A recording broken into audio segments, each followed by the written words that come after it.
สบายดีและสวัสดียามเช้าพ่อแม่พี่น้องฝั่งลาวฝั่งไทยและทางต่างประเทศสบายดีมื้อนี้แม่ว่ากะกับลูกชุกสิไปใส่บาตรและบุญบ้านโดยมื้อนี้กาเป็นมื้อตักบาตรถวายสังฆทานเนาะพ่อแม่พี่น้องหลังจากแล้วงานแห่บุญพระป่าเมื่อวานนี้เฮากะเตรียมของใส่บาตรลงเรียบร้อยกับของจังหันตอนนี้กะสิลงแล้วพี่น้อง7 โมงก็กว่าแล้วตอนนี้เนาะมื้อนี้สาวซุกกะจะถวายปัจจัยที่FC ทางฝั่งไทยเพิ่นฝากมาห่วมบุญพระป่าอีกเนาะก่อนอื่นก็ขอกราบนมัสการพระสวัสดีเพิ่นฝากมาห่วมทำบุญในครั้งนี้จำนวน 2,000 บาทเนาะห่วมบุญพระป่าแล้วก็คุณไพโรจน์จิตรังสีพร้อมด้วยครอบครัวฝากมาห่วมบุญพระป่าในครั้งนี้นำ500 บาทสาวซุกขอกราบขอบบุญขอบคุณหลายๆเด้อสาวซุกกะสิลงไปวัดกันเลยเนาะพี่น้องไปพ่อกันอยู่วัดเลยเด้อบรรยากาศใส่บาตรอยู่วัดบ้านสาวซุกมื้อนี้ตอนนี้สาวซุกกะขอซองพระป่านำมักกะทายกเพิ่นเนาะพี่น้องสิมาใส่ซองหลวงพ่อเพิ่นจะฝากมาห่วมบุญพระป่า 2,000 บาทสาวซุกกะจะเขียนรายชื่อใส่หน้าซองและคุณไพโรจน์จิตรังสีพร้อมด้วยครอบครัว500 บาทเนาะ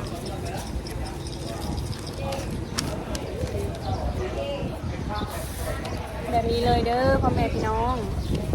มื้อนี้ก็ลมแห้งเนาะลมพัดก็สบายใหม่กองนึงโดยอันนั้นโอ้ยลมแห้งแท้อันนี้FC เพิ่นฝากมา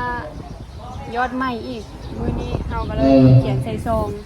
ถ้าเราเปิดเรานี่ใจจะสร้างมาต่อยอดฝากว่าถวายมื้อนี้แล้วก็ที่ปีบ้านของเขาแน่นสาธุไปทุกคนมีมาต่อยอดมาต่อยอดเลยให้ดีมีแห้งกินบ่อยพกพกบ่อยลงบ่อยพกบ่อยหนาบ่อยขาดหรือว่า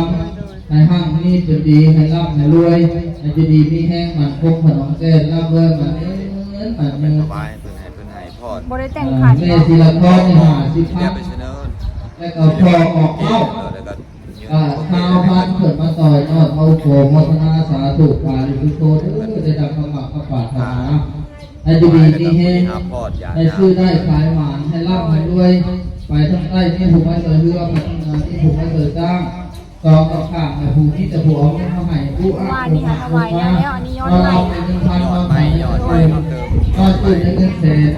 แต่ทุกทีอันเรื่องมาปูเรื่องนั้นขอให้ดวงวิญญาณของมาปูเรื่องเป็นมาดวงจะเอาเด้อ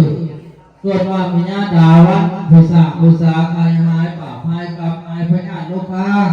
ให้มีสุขภาพสมบูรณ์ให้ปราศจากโรคภัยไข้เจ็บให้อยู่น้ำลูกน้ำหลานนานๆต่อไปให้มีอายุวันอาสุขาพละมันเยินพวกFC เพิ่นว่านี่สาธุผู้ข้าชื่อพระสวัสดีมาตั้งแต่พุ่นไหนพุ่นเอาบ่ได้มาตั้งแต่ใกล้พุ่นมาแต่ฝั่งไทยมาแต่ภาคของพุ่นนั้นมาแต่ที่ไหนมาแต่ภาคของพุ่นนั้นเพิ่นก็มีปัจจัยอยู่2,000 บาทตัวบ่ธรรมดาได้เนาะสาธุผู้ข้าชื่อคุณไพโรจน์ก็รวมกับผู้ได้สร้างมาว่าสามัคคี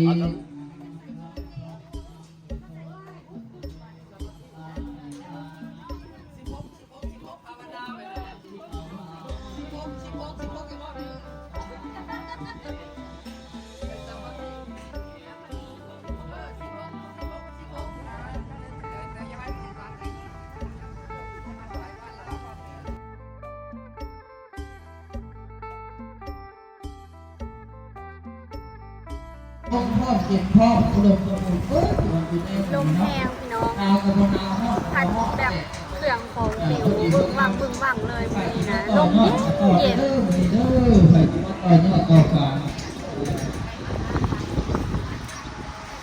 เอาบริหารเนี่ยไปย่อพระเข่าได้ป่ะเนี่ยนะย่อพระเข่ามาเลยป่ะเอาไปได้เนาะทีมันมันเนี่ยเอาไปได้เอาไม่ทีกับมันไอ้เด้อแต่ป่ะได้เราพักกับไปย่อพระเข่าเอเลี่ยน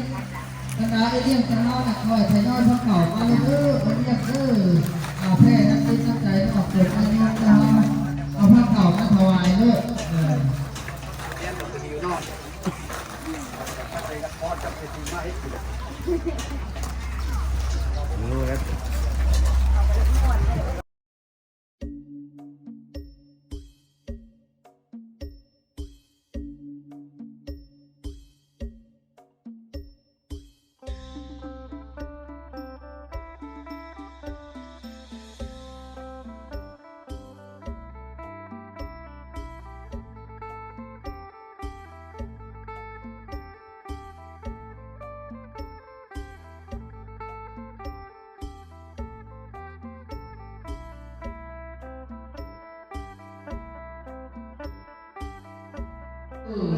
สาธุนะโมตัสสะ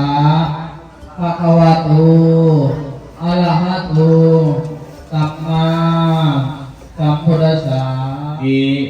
เจ้าศรัทธาเนาะต่อยอดมาอีกเนาะเอฟซีเอาไทยเนาะหนึ่งคุณไทยโลกเนาะครอบครัวเนาะมีปัจจัยอยู่500 บาทสองพระสวัสดีฝั่งไทยเนาะมีปัจจัยจำนวน 2,000 บาทเนาะสาธุสาธุสาธุอนุโมทามิสา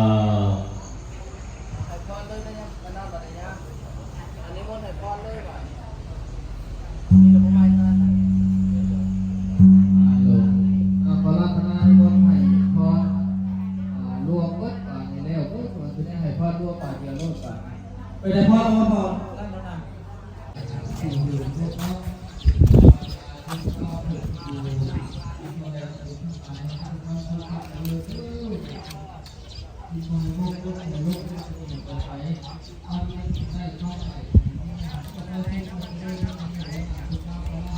ด้วยให้ช่วยได้ไปมา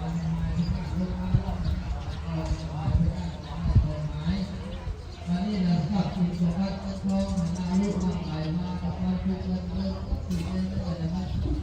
ดี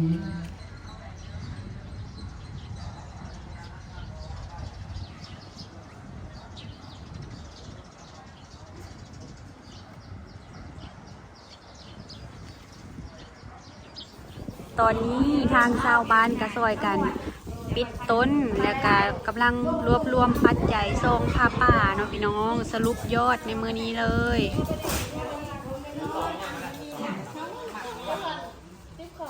เงินน้อยสัมสิเล็กเอาเงินน้อย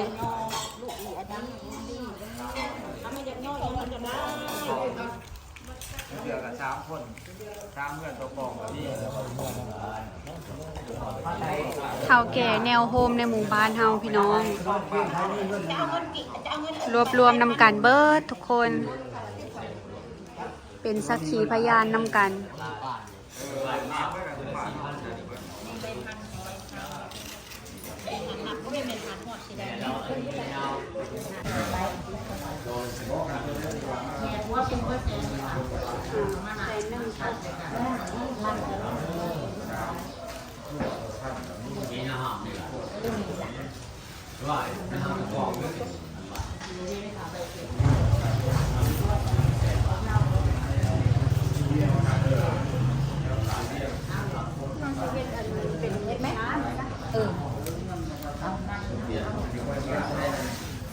ตัวใบใหญ่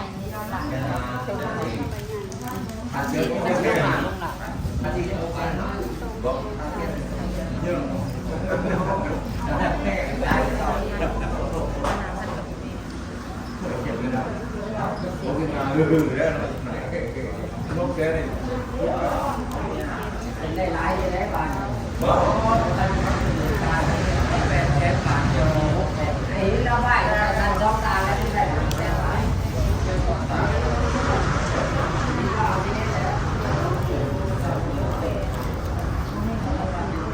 พูดมาได้เท่าไหร่แม่เท่าไหร่เห็นไม่ได้พวกใจเลยแล้วต้องช่วยหลานใจไปเดียวแล้วไหวติดเลยพวกนั้นใจได้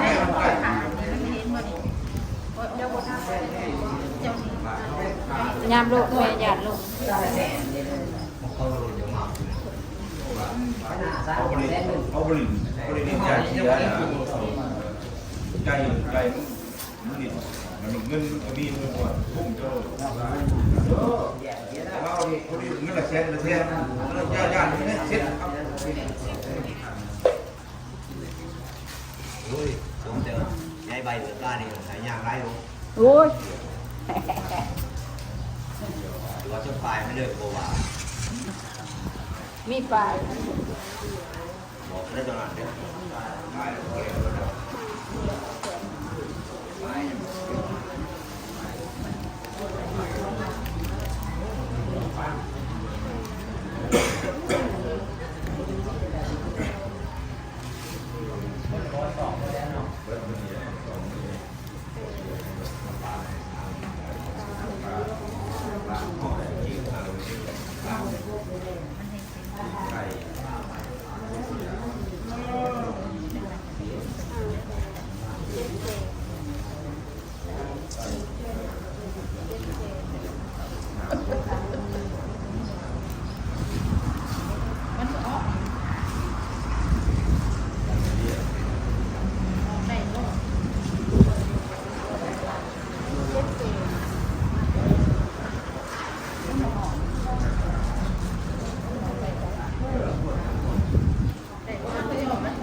ย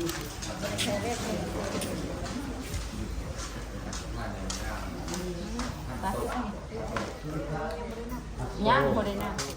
เออ